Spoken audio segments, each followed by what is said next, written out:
पिछले वीडियो में हमने बात की थी triangle law of vector addition के बारे में और आज हम बात करेंगे parallelogram law of vector addition के बारे में। If two vectors can be represented by the two adjacent sides of a parallelogram drawn from a common point both in magnitude and in direction, then their resultant is represented both in magnitude and in direction by the diagonal of the parallelogram passing from that common point. इस चीज का मतलब हम समझने की कोशिश करते हैं। देखिए यहां ये बोला गया है कि मान लीजिए आपने दो वेक्टर्स को रिप्रेजेंट कर दिया है मैग्नीट्यूड के तौर पर भी और डायरेक्शन के तौर पर भी। और किस चीज के द्वारा आपने उन दोनों वेक्टर्स को रिप्रेजेंट किया है? आपने रिप्रेजेंट किया है उनको एक पैरेललोग्राम की दो एडजेसेंट साइड्स के रूप में, और वो दोनों एडजेसेंट साइड्स एक ही कॉमन पॉइंट से ड्रॉ हो रही हैं। इस चीज को देखिए, हम ऐसे समझते हैं। देखिए डायग्राम नंबर 1 में आपको ये वेक्टर ए नजर आ रहा है और ये वेक्टर बी नजर आ रहा है।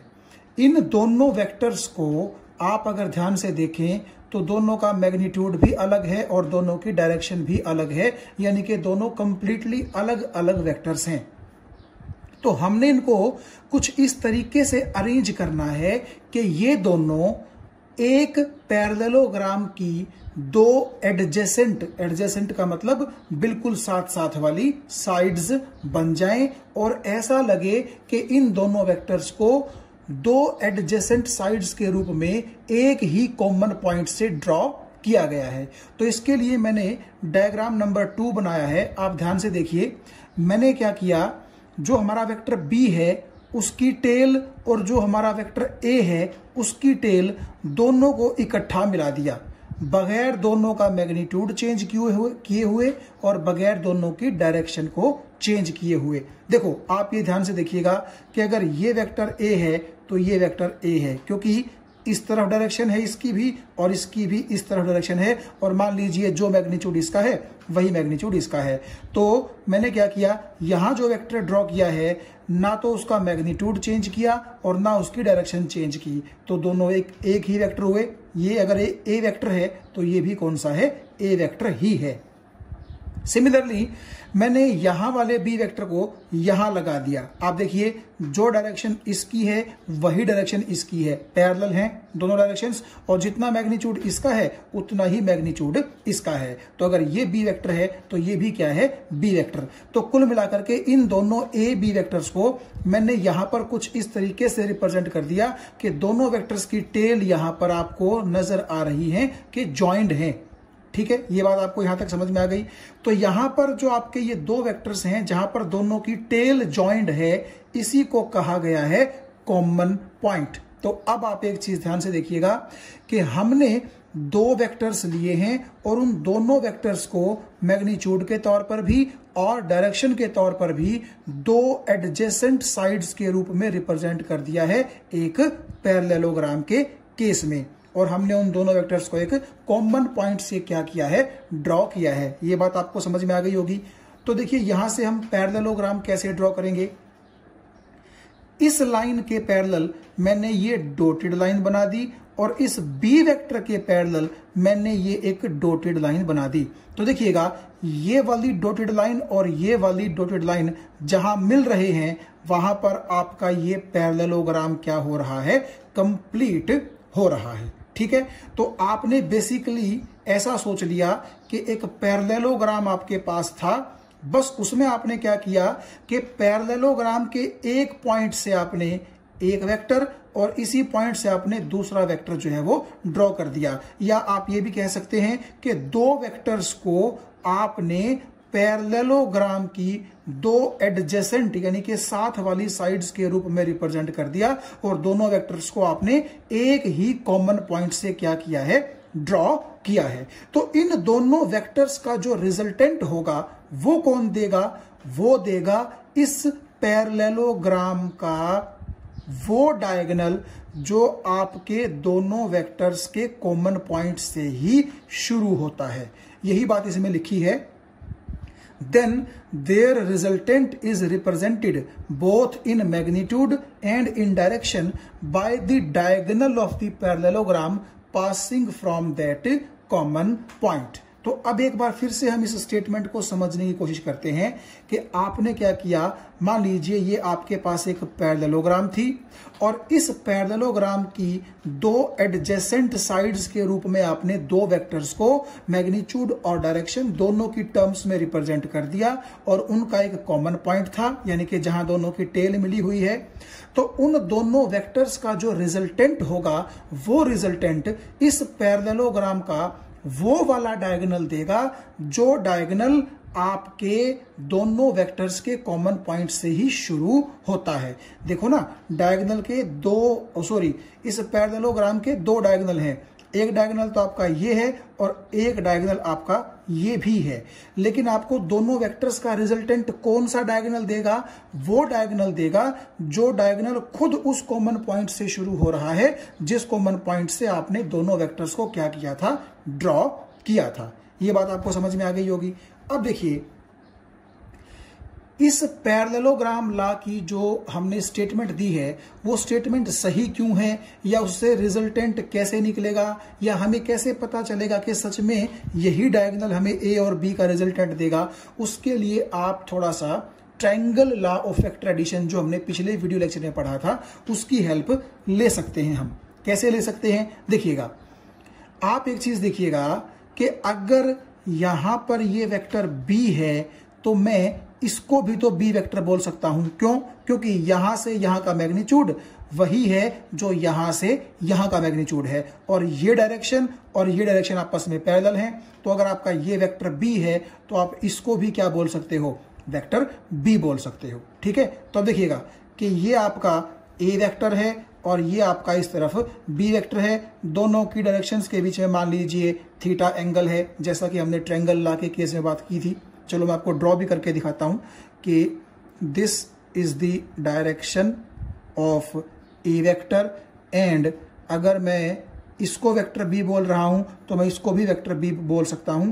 तो ये हो गया आपका एक तरीके से कहिए बी वेक्टर ही हो गया। तो ये आपके बी वेक्टर की डायरेक्शन है और मान लीजिए दोनों के बीच में एंगल कितना है? थीटा। तो आप एक मिनट के लिए पैरेललोग्राम को भूल जाइए, आप सिर्फ ये देखिए कि ये आपके पास एक वेक्टर है और ये आपके पास दूसरा वेक्टर है, दोनों सेम ऑर्डर में हैं। तो ट्रायंगल लॉ के अकॉर्डिंग ट्रायंगल की तीसरी साइड जो कि अपोजिट ऑर्डर में ली जाएगी वो दोनों का क्या देगी? रिजल्टेंट देगी। तो आप ये देखिए, ट्रायंगल की ये वाली जो साइड है ये बेसिकली आपके पैरेललोग्राम का वही डायगोनल है जो डायगोनल इस कॉमन पॉइंट से क्या हो रहा था? शुरू हो रहा था। तो आपका है तो ये पैरेललोग्राम लॉ, लेकिन आप इसको समझ सकते हैं किसके तौर पे? ट्रायंगल लॉ के तौर पे समझ सकते हैं। मैंने तीसरे डायग्राम में वही चीज आपको जो है समझाने की कोशिश की है कि ये ए वेक्टर है, ये बी वेक्टर है, तो ये दोनों का रिजल्टेंट होगा A vector plus B vector is equal to R vector triangle law के अकॉर्डिंग। तो इसीलिए हमें यहां पर कोई स्पेशल मैथमेटिक्स दोबारा करने की जरूरत नहीं है, क्योंकि पैरेललोग्राम लॉ के अकॉर्डिंग भी अगर आपको ए वेक्टर और बी वेक्टर का रिजल्टेंट निकालना है तो आप ऐसा कर सकते हैं कि यहां से ये परपेंडिकुलर ड्रॉ कर दीजिए और फिर ठीक जो हमने ट्रायंगल लॉ में सीखा था वही चीजें आप रिपीट कर सकते हैं। तो वहां से भी आपका आर का मैग्नीट्यूड यही आएगा और जो आर की डायरेक्शन हम अल्फा के तौर पर रिप्रेजेंट करते थे वो यही आएगी। बस आप ये कह सकते हैं कि इसमें हमने जो अल्फा माना था वो कौन सा एंगल माना था? वो एंगल माना था जो रिजल्टेंट ए वेक्टर की डायरेक्शन के साथ बनाता था। तो अगर आपका रिजल्टेंट ये वाला डायगोनल दे रहा है और ए वेक्टर की डायरेक्शन ये है तो इस एंगल को आप क्या कह सकते हैं? अल्फा। ट्रायंगल लॉ के अंदर आपको याद होगा ये वाला एंगल हमने क्या बोला था? अल्फा एंगल बोला था। तो इसमें हमें अलग से देखिए मैथमेटिक्स की जरूरत नहीं है, क्योंकि हम सीधा ये कह सकते हैं कि अगर हम इस पैरेललोग्राम को कुछ ट्रायंगल के हिसाब से देखें तो बिल्कुल ट्रायंगल लॉ के ही रूल लगा करके आर का मैग्नीट्यूड और आर की डायरेक्शन हम लोग निकाल सकते हैं। तो यहां पर आप एक चीज का ध्यान रखिएगा कि हम ट्रायंगल लॉ में तो क्या करते थे? एक वेक्टर के हेड के साथ दूसरे वेक्टर की टेल जोड़ते थे और तब उनका रिजल्टेंट हम निकालते थे। लेकिन पैरेललोग्राम लॉ में क्या है, पैरेललोग्राम लॉ में एक वेक्टर और दूसरा वेक्टर जुड़े जरूर हैं, लेकिन आप ये देखिए यहां की तरह हेड के साथ टेल नहीं जुड़ा, बल्कि दोनों की टेल यहां पर क्या है, कॉमन पॉइंट पर जुड़ी हुई है। तो हम क्या करेंगे कि अगर इसको ए वेक्टर बोलेंगे और इसको अगर हम बी वेक्टर बोलेंगे तो हम कहेंगे कि इसके पैरेलल एक लाइन यहां से खींच दीजिए और इसके पैरेलल एक लाइन यहां से खींच दीजिए। यह आपका हो गया पूरा क्या, पैरेललोग्राम। और इस पैरेललोग्राम की दो एडजेसेंट साइड्स के रूप में आपने दो वेक्टर्स को रिप्रेजेंट किया था, मैग्नीट्यूड के तौर पर भी और डायरेक्शन के तौर पर भी। तो दोनों का जो मीटिंग पॉइंट है, उस मीटिंग पॉइंट से जो आप पैरेललोग्राम का डायगोनल खींचेंगे वही आपका रिजल्टेंट देगा इन दोनों वेक्टर्स का, मैग्नीट्यूड के तौर पर भी और डायरेक्शन के तौर पर भी। यानी कि जितना मैग्नीट्यूड इस पैरेललोग्राम के डायगोनल का होगा वही मैग्नीट्यूड आपके आर का होगा, और जिस डायरेक्शन में ये आपका डायगोनल है वही डायरेक्शन आपके आर वेक्टर की होगी। और आर वेक्टर क्या है, ए वेक्टर और बी वेक्टर का रिजल्टेंट। तो ये हमने पढ़ा parallelogram law of vector addition. एक बार हम फिर से इसको समराइज कर लेते हैं कि अगर आप एक पैरेललोग्राम की दो साइड्स के रूप में दो वेक्टर्स को मैग्नीट्यूड के तौर पर भी और डायरेक्शन के तौर पर भी रिप्रेजेंट करते हैं कुछ इस तरीके से कि दोनों का एक कॉमन पॉइंट है, तो उसी कॉमन पॉइंट से जो आपकी पैरेललोग्राम का डायगोनल होता है वो डायगोनल आपको दोनों वेक्टर्स का क्या देगा, रिजल्टेंट देगा। किसके तौर पर, मैग्नीट्यूड के तौर पर भी और डायरेक्शन के तौर पर भी। तो चलिए अब बात करते हैं polygon law of vector addition के बारे में। पॉलीगन का मतलब आप समझ गए होंगे, बहुत सारी जिसकी भुजाएं हैं ऐसी आकृति को हम पॉलीगन बोलते हैं, दो से ज्यादा आप कह सकते हैं। तो देखिए यहां पर अगर आप ध्यान से देखें, मैंने ओपी के द्वारा ए वेक्टर को, पी क्यू के द्वारा बी वेक्टर को, क्यू एस के द्वारा सी वेक्टर को और एस टी के द्वारा डी वेक्टर को रिप्रेजेंट किया है। यानी कि ए बी सी डी चार वेक्टर्स को मैंने एक पॉलीगन की चार साइडों के रूप में रिप्रेजेंट कर दिया है। और खास बात यह है कि इन चारों साइडों का ऑर्डर एक जैसा है। आप ये देखिएगा कि अगर मैं ओ से चल करके और टी तक जाऊं तो आपको समझ में आ गया होगा एंटी क्लॉकवाइज सेंस में ये वेक्टर ट्रेस्ड हैं, ठीक है ना। ओ से पी, पी से क्यू, क्यू से एस और एस से टी, तो आप एंटी क्लॉकवाइज सेंस में चल रहे हैं।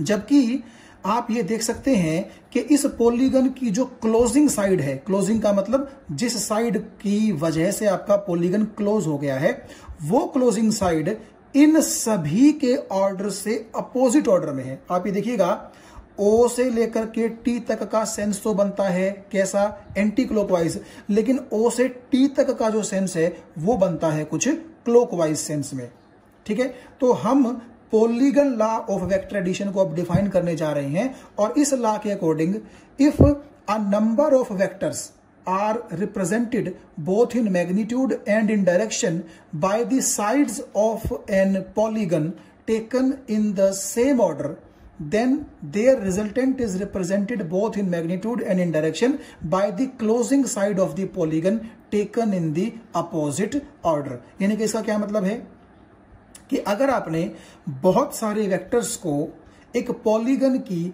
अलग अलग साइड्स के रूप में मैग्नीट्यूड और डायरेक्शन दोनों के तौर पर रिप्रेजेंट कर रखा है, और खास बात यह है कि उनका ऑर्डर सेम है, तो जो पॉलीगन की क्लोजिंग साइड होगी taken in the opposite order, वो आपको उन सभी वेक्टर्स का क्या देगी, रिजल्टेंट देगी, both in terms of magnitude and in terms of direction. देखिए इस चीज को थोड़ा सा आराम से समझिए। देखिए आप ये कह सकते हैं कि ए वेक्टर और बी वेक्टर सेम ऑर्डर में है, तो ओ क्यू वेक्टर आपका इन दोनों का क्या होगा, रिजल्टेंट होगा। यानी कि ओ क्यू को मैं लिख सकता हूं ए वेक्टर प्लस बी वेक्टर। फिर देखिएगा ओ क्यू और सी वेक्टर दोनों सेम ऑर्डर में हैं, तो OS वेक्टर इनका क्या होगा, रिजल्टेंट होगा। इसीलिए मैंने लिखा OS vector is equal to OQ vector plus C vector, यानी कि A vector plus B vector plus C vector, इन तीनों का रिजल्टेंट हो गया OS वेक्टर। और अगर आप फिर से देखें, OS वेक्टर और ST वेक्टर दोनों सेम ऑर्डर में हैं और R वेक्टर यानी कि OT वेक्टर उनसे अपोजिट ऑर्डर में है, तो OT वेक्टर आपके OS और ST वेक्टर का क्या हो जाएगा, रिजल्टेंट हो जाएगा।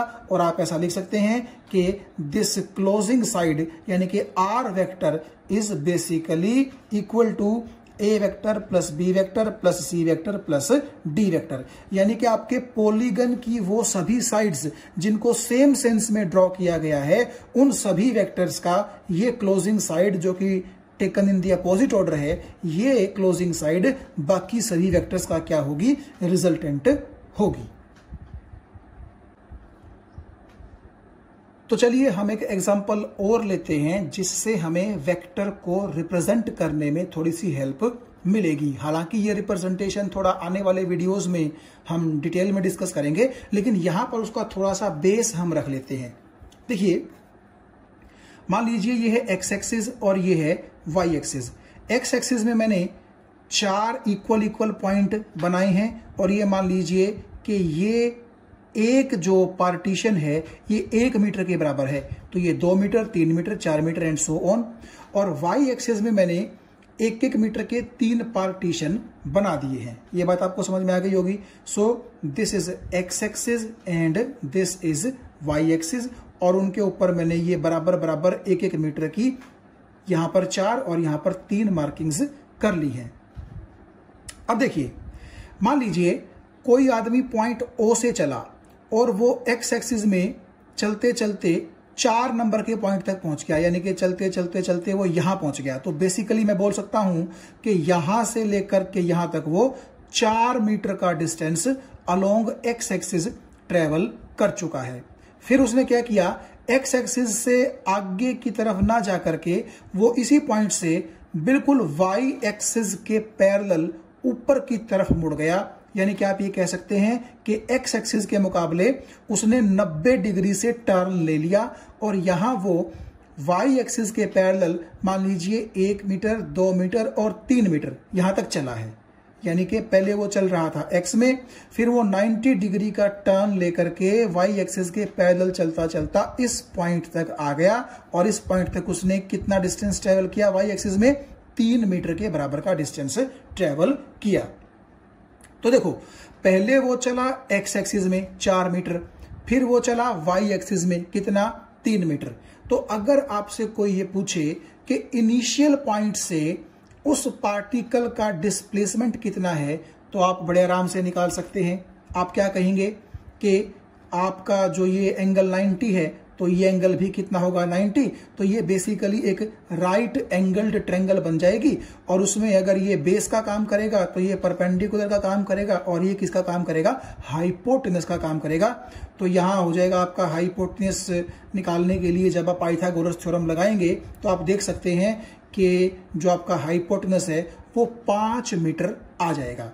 यानी कि आप ये कह सकते हैं कि जो आदमी 4 मीटर एक्स में और 3 मीटर वाई में चल करके यहां पहुंचा है, बेसिकली वो O पॉइंट से 5 मीटर की दूरी पर है, इस डायरेक्शन में, जिस डायरेक्शन के ऊपर अभी आपको पेन जो है वो चलता हुआ नजर आ रहा है। लेकिन अगर हमें वेक्टर की टर्म्स में ये लिखना पड़े कि ये वाली डायरेक्शन कौन सी है, तो हम कैसे लिखेंगे? तो आप ध्यान से देखिएगा, मैंने ये कहा कि O से लेकर के और इस पॉइंट तक मैग्नीट्यूड तो 4 है और डायरेक्शन कहाँ है इसकी, एक्स एक्सिस में।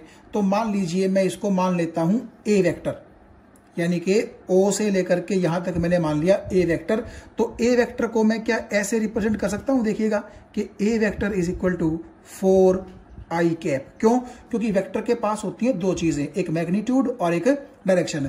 तो यहां से लेकर के यहां तक लाइन की लेंथ कितनी है, 4, तो ये तो हो गया जी आपका मैग्नीट्यूड। और ये आप जानते हैं कि प्लस एक्स एक्सिस के अलोंग की डायरेक्शन को रिप्रेजेंट करने के लिए हम किसको यूज करते हैं, यूनिट वेक्टर आई कैप को। तो ये हो गया आपका आई कैप। तो ये आपकी डायरेक्शन हो गई और ये आपका मैग्नीट्यूड। तो मैग्नीट्यूड इनटू डायरेक्शन, तो ये आपका वेक्टर हुआ कि ना हुआ। तो इसका मतलब है कि मैंने यहां से लेकर के यहां तक आपको बोल दिया ए वेक्टर, और ए वेक्टर बेसिकली किसके बराबर हो गया, 4 आई कैप के बराबर हो गया।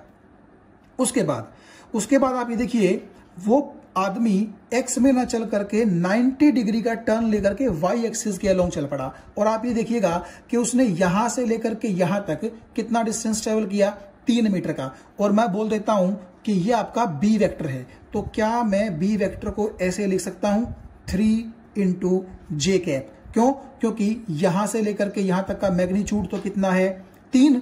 और आप ये देखिएगा ये ऊपर की तरफ प्लस वाई है। क्यों? क्योंकि ये भी तो प्लस वाई है, तो दोनों पैरेलल हैं। तो ये आपका अगर प्लस वाई है तो इसको भी क्या कंसीडर करेंगे हम, प्लस वाई। और प्लस वाई के अंदर जो डायरेक्शन होती है उसको रिप्रेजेंट करने के लिए हम किसको यूज करते हैं, जे कैप को। ये मैं पहले एक वीडियो लेक्चर में आपको बता चुका हूं। तो कुल मिलाकर के this a vector is equal to 4 i cap and this b vector is equal to 3 j cap. और आप एक चीज ध्यान से देखिए, ट्रायंगल लॉ के अकॉर्डिंग हम बात अगर करें, ए वेक्टर की डायरेक्शन है इस तरफ और बी वेक्टर की डायरेक्शन है इस तरफ, तो आपको ऐसा नहीं लगता कि दोनों सेम सेंस में हैं, सेम ऑर्डर में हैं। तो ट्रायंगल लॉ के अकॉर्डिंग अगर दो वेक्टर सेम ऑर्डर में होते हैं और वो ट्रायंगल की दो साइड्स के रूप में रिप्रेजेंटेड होते हैं, तो ट्रायंगल की तीसरी साइड जो कि taken in the opposite order होती है, वो उनका क्या देती है, रिजल्टेंट। तो हमें ऐसा लगेगा कि ये वाली जो साइड है हमारी, ये इस ए वेक्टर और बी वेक्टर का क्या होगी, रिजल्टेंट। इसीलिए मैंने यहां पर इसको क्या लिखा है, आर वेक्टर लिखा है। तो हम ऐसा लिख सकते हैं ट्रायंगल लॉ के अकॉर्डिंग कि R vector is equal to a vector plus B vector. और आप जानते हैं इस प्लस का क्या मतलब है, इस प्लस का मतलब है कि ये आर वेक्टर यानी कि ये वाला आपका जो आर वेक्टर है, जिसका यहां से यहां तक मैग्नीट्यूड है और जिसकी इस एरो के द्वारा क्या शो की गई है, डायरेक्शन, वो आर वेक्टर इस ए वेक्टर और इस बी वेक्टर का क्या है, रिजल्टेंट। तो ए वेक्टर की जगह हमने क्या लिख दिया, देखिए 4 आई कैप, और बी वेक्टर की जगह हमने क्या लिख दिया, देखिए 3 जे कैप। तो आप ये कह सकते हैं कि ये जो आपका वेक्टर है ये आपका रिजल्टेंट वेक्टर है, यानी कि आर वेक्टर है। तो कुल मिलाकर के ये वाली जो डायरेक्शन है, ये वाली जो डायरेक्शन है जिसको मैं एरो थोड़ा सा डार्क करके आपको रिप्रेजेंट कर रहा हूं, this direction will be represented by this equation, यानी कि R vector is equal to 4 i cap plus 3 j cap. और अगर हमने आर वेक्टर का मैग्नीट्यूड निकालना हो, जिसको हम सिंपली आर से रिप्रेजेंट करते हैं, तो हालांकि आप जानते हैं कि पाइथागोरस थ्योरम से आप जो है उसको निकाल सकते हैं, वो 5 आया था। लेकिन अगर हम ट्रायंगल लॉ का फॉर्मूला यूज करें, A square plus B square plus 2ab cos theta, तो आप ये देखिए थीटा जो होता था वो ए वेक्टर और बी वेक्टर के बीच का एंगल होता था, जो कि यहां पर 90 है, और कोस 90 आप जानते हैं 0 होता है। तो 0 इंटू 2ab, ये सारी टर्म हो जाएगी 0। तो कुल मिलाकर के ए स्क्वायर प्लस बी स्क्वायर का रूट बचेगा, और ए का मैग्नीट्यूड कितना है, 4, तो 4 का स्क्वायर आप देखिए कितना आ गया, 16, और प्लस में ये b कितना है, 3, तो 3 का स्क्वायर आ गया 9, तो 16 प्लस 9 25, तो 25 का रूट कितना होता है, 5। तो मैंने यूनिट्स इसलिए यहां पर लिख दिया था कि आप जो भी एसआई यूनिट यूज करना चाहें वो कर लें, या फिर सेंटीमीटर यूज करना चाहें तो वो कर लें। तो क्योंकि हमने मीटर बोला था, तो आप यहां पर मीटर भी लिख सकते हैं कि 5 मीटर आपके इस रिजल्टेंट वेक्टर का क्या होगा, मैग्नीट्यूड होगा। तो आप ये देखिएगा कि इस डायरेक्शन को मैं 4 i cap plus 3 j cap के भी रूप में लिख सकता हूं, क्योंकि इस वेक्टर और इस वेक्टर का ये वेक्टर क्या है, एक रिजल्टेंट है।